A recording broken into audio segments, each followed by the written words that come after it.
Salam sejahtera Malaysia, terima kasih kerana menonton video-video dalam channel ini. Sebelum kita mula, jangan lupa untuk tekan tombol subscribe, share, like dan komen. Let's go! Salam sejahtera dan salam perpaduan. Berita seterusnya dipetik daripada Malaysia kini bertajuk PAS tolak lamaran DAP, kekal setia bersama PN. PAS akan kekal setia bersama Perikatan Nasional PN di sebalik lamaran oleh DAP untuk bekerja sama. Timbalan Presiden itu, Tuan Ibrahim Tuan Man, memberitahu utusan Malaysia bahawa PAS tidak akan sekali-kali mengukir janji dan berbohong kepada pengundi dengan meninggalkan PN setelah memilih bersama-sama komponen lain di bawah satu gabungan pada pilihan raya umum ke-15 PRU15 lalu. Tiada isu pribadi terhadap DAP, melainkan kami kekal dengan janji kami kepada rakyat sewaktu kempen dan kami tidak akan membohongi pengundi kami tidak bersama PN, katanya yang dipetik akhbar itu. Menurutnya, PAS akan tetap bersama PN khususnya bersatu dan mahu menjadi pembangkang yang konstruktif dalam parlimen sebelum menjadi kerajaan.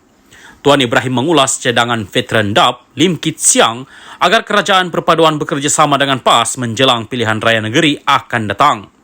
Bagaimanapun, Lim berkata Presiden PAS Abdul Hadi Awang perlu terlebih dahulu menghentikan permusuhan terhadap Perdana Menteri Anwar Ibrahim dan mesti membuktikan keikhlasannya.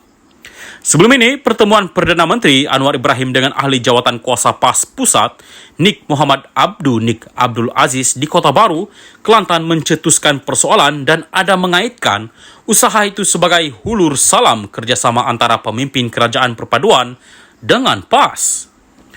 Malah Anwar menyatakan kerajaan sedia bekerjasama untuk menyelesaikan masalah air dihadapi Kelantan yang diterajui oleh PAS sejak berdekad lalu. Selain itu, Tuan Ibrahim berkata, sekalipun tidak menerima peruntukan kerajaan pusat, PAS dan PN berusaha sebaik mungkin melaksanakan tanggungjawab sebagai wakil rakyat kerana menyifatkannya sebagai satu kewajipan dan amanah. Tuan Ibrahim turut menyentuh mengenai penarikan rayuan kerajaan terhadap keputusan penting yang membenarkan seorang wanita Kristian di Sarawak, Jill Ireland, menggunakan kalimah Allah. Katanya, kerajaan sepatutnya melaksanakan reformasi sebagaimana dilaungkan dengan membetulkan sistem yang ada dan mendukung Islam sebagai agama rasmi.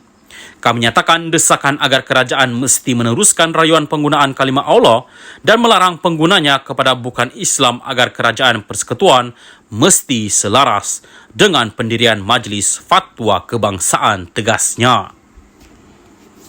Salam sejahtera dan salam perpaduan kepada seluruh rakyat Malaysia. Berita panas hari ini bertajuk Orang gemar menuduh tanpa bukti adalah mat retorik, kata Dr. Mahathir. Berita penuh. Kemelut di antara Dr. Mahathir Mohamad dan Anwar Ibrahim berhubung pemilikan harta masing-masing berterusan hari ini dengan bekas Perdana Menteri itu memberikan label buat seterunya.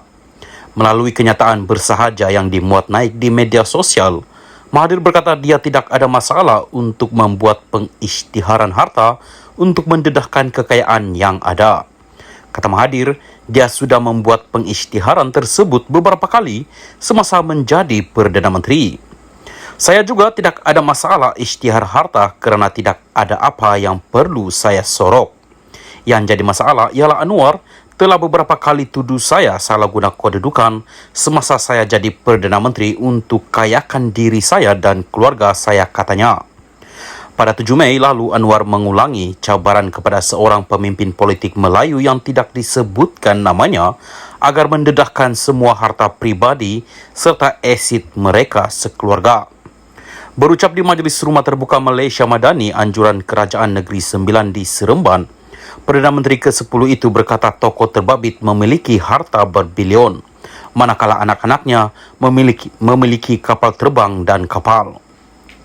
Itu belum dijawab. Saya minta mereka jawab, berapa bilion dia ada? Mana dia dapat uang itu? Pulangkan balik kepada orang Melayu di Malaysia, katanya. Sehari kemudian, Mahathir pula meminta Anwar mengisytiharkan kekayaannya semasa menjadi timbalan Perdana Menteri dari 1993 hingga 1998 dan mengaitkan Presiden PKR itu dengan amalan kronisme. Untuk rekod, Malaysia kini pada 5 Mei lalu melaporkan Mahathir sudah memfailkan saman berjumlah RM150 juta ringgit terhadap Anwar berhubung dakwaan bahawa dia mengumpul kekayaan pribadi ketika berkuasa. Kata Mahathir, Anwar sudah digesa untuk menunjukkan bukti bahawa dia memiliki wang berbilion ringgit, kapal terbang dan kapal atau berdepan dengan tindakan mahkamah. Saya telah mengambil tindakan mahkamah dan sehingga hari ini, dia tidak pernah tunjuk bukti selain kesana kemari buat tuduhan terhadap saya. Sebaliknya, dia minta saya tunjuk bukti harta saya. Dia yang tuduh saya dan dia minta saya pula tunjukkan bukti, tambah Mahathir. Justru Mahathir yang pernah menjadi ahli Parlimen Langkawi pada 2018 itu mengulangi sekali lagi gesaannya kepada Anwar agar dakwaan tersebut dibuktikan. Setakat cakap di atas pentas politik tanpa ada bukti ini, siapapun boleh buat. Mereka yang begitu ini digelar mat retorik, katanya lagi. Salam sejahtera dan salam perpaduan berita seterusnya. Kit Siang hulur salam perdamaian buat Hadi Awang. Pemimpin veteran DAP Lim Kit Siang mencadangkan agar kerajaan perpaduan bekerjasama dengan PAS menjelang pilihan raya negeri akan datang. Bagaimanapun, Lim berkata kerajaan perpaduan hanya perlu berbuat demikian dengan dua syarat. Pertama, Presiden PAS Abdul Hadi Awang menghentikan permusuhan terhadap Perdana Menteri Anwar Ibrahim dan mesti membuktikan keikhlasannya. Lim membuat gesaan itu dalam menyokong tita yang di Pertuan Agong bahawa Malaysia memerlukan kestabilan politik dan kejayaan konvensyen kerajaan perpaduan semalam. Kedua, Lim berkata sekiranya Hadi mengaku ada melemparkan beberapa dakwaan tidak berasas terhadap DAP dan berjanji tidak akan mengulanginya, maka PAS perlu dijemput menyertai kerajaan perpaduan. Antara lain, Lim berkata Hadi pernah membuat beberapa dakwaan liar termasuk melabelkan masyarakat bukan Islam sebagai perompak yang terlibat dalam rasuah dan penipuan dengan menjadikan orang Melayu sebagai mangsa. Lim juga memetik dakwaan Hadi bahawa DAP mengumpan orang Melayu jahil untuk dijadikan sebagai boneka parti itu. Sekiranya Hadi boleh menjadi seorang pemimpin Islam yang jujur, bertanggungjawab dan dihormati, dan dia bersedia untuk mengakui kesilapannya dalam membuat tuduhan liar dan tidak masuk akal ini, saya tidak nampak apa-apa sebab mengapa PAS tidak boleh dijemput untuk menyertai kerajaan perpaduan. Sri Paduka Baginda yang di Pertuan Agong bertita dengan tepat. Malaysia memerlukan kestabilan politik untuk menjadi sebuah negara progresif, makmur dan dihormati dunia. Tetapi, adakah Hadi akan menuruti tita ini demi kepentingan negara atau terus mengejar kepentingan pribadinya soal Lim?